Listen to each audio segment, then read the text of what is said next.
అంతకుముందు ఇశ్రాయేలీయుడిగా ఉండి ఆ యొక్క యూదా మతనిష్ట కలిగిన వాడై ఉండి యేసు ప్రభువుని ఆరాధించే వారందరినీ ఊసకోత కోసాడు. అందరినీ చంపటానికి తీర్మానం చేసుకున్నాడు. యూదుడు, ఇశ్రాయేలీయుడు, ధర్మశాస్త్ర ప్రావీణ్యత కలిగిన వాడు, ధర్మశాస్త్ర మతనిష్టలన్నీ పాటిస్తున్నాడు, కానీ రక్షణ లేదు. దమస్కు మార్గములో ఉన్న దేవుని పిల్లలను చంపటానికి అధికారం తీసుకుని వెళ్తూ ఉన్నాడు.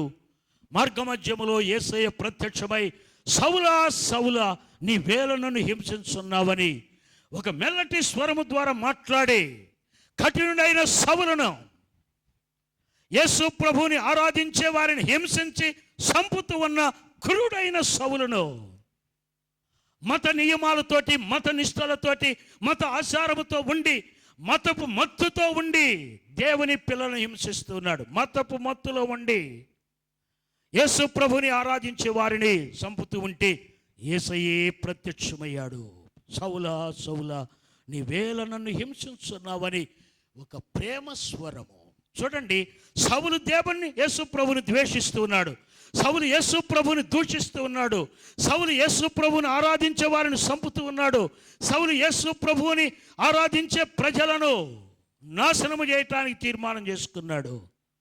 అంతగా యేసు ప్రభుని ద్వేషించే సౌలుతోటి యేసయ్య ప్రేమతో మాట్లాడుతున్నాడు. దుర్మార్గుడు అంటల్లా, నీచుడా అంటలేదు, నన్ను ఆరాధించే ప్రజలను చంపుతూ ఉన్నావా ద్రోహి అంటలేదు.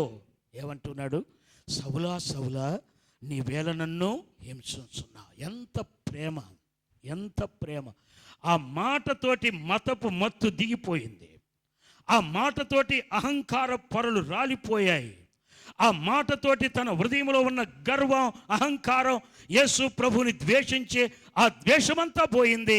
యేసయ్య ప్రేమతో మాట్లాడుతూ ఉన్నాడు. ఈరోజు యేసయ్య ప్రేమతో నీతో మాట్లాడుతున్నాడు. నీవు ఆయన్ని అంగీకరించకపోయినా, హృదయంలో చేర్చుకోకపోయినా, ద్వేషిస్తూ ఉన్నా, నీ ఇష్టానుసారంగా జీవిస్తూ ఉన్నా, సోదరుడా, ఈ రోజైనా నీ హృదయం నాకు ఇవ్వవా?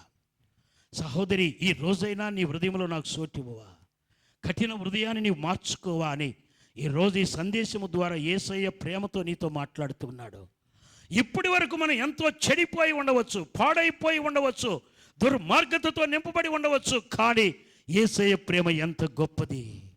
ప్రేమతో పిలుస్తున్నాడు. ఈ రోజైనా నీవు మార్పు చెందు. ఈ రోజైనా నీ హృదయంలో నాకు చోటు ఇవ్వు.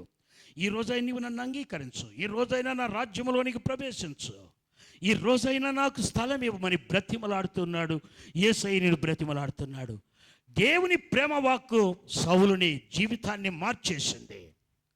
ఏ సౌలు దేవుని పిల్లని హింసించాడో ఆ సౌలు మారు మనసు పొంది కఠిన హృదయం తొలగిపోయి దేవుని ప్రేమతో నింపబడి నశించిపోయే ప్రతి ఒక్కరి దగ్గరికి వెళ్ళి యేసయ్య సువార్త ప్రకటించాడు. ఆ యేసయ్య కోసం ఎన్నో శ్రమలు అనుభవించాడు. ఏ యేసయ్యను ద్వేషించాడో, ఏ యేసయ్యను దూషించాడో, ఏ యేసయ్యను ఆరాధించే ప్రజలను చంపేశాడో, ఆ కఠినుడైన సౌలు పౌలుగా మారిన తరువాత సువార్త ప్రకటించటానికి క్రూరత్వం పోయింది. హృదయంలో ఆ దౌర్జన్య మారణ హోమాలు పోయాయి. దేవుని కొరకు జీవించటానికి ఇష్టపడ్డాడు. అంతకుముందు ఏమైపోయాడు అంటే పులి. యేసు ప్రభు స్వరం విన్న తరువాత ఏమైపోయాడు? పిల్లి అయిపోయాడు. అంతకుముందు పులి, ఇప్పుడు ఏమైపోయాడు? యేసు ప్రభు హృదయంలోనికి వచ్చేసరికి పిల్లిలాగా మారిపోయాడు. ఆ క్రూర స్వభావం పోయింది, ఆ ద్వేష స్వభావం పోయింది. దేవుని బిడ్డ అలా మన జీవితాలను మార్చాలని ఆశిస్తూ ఉన్నాడు.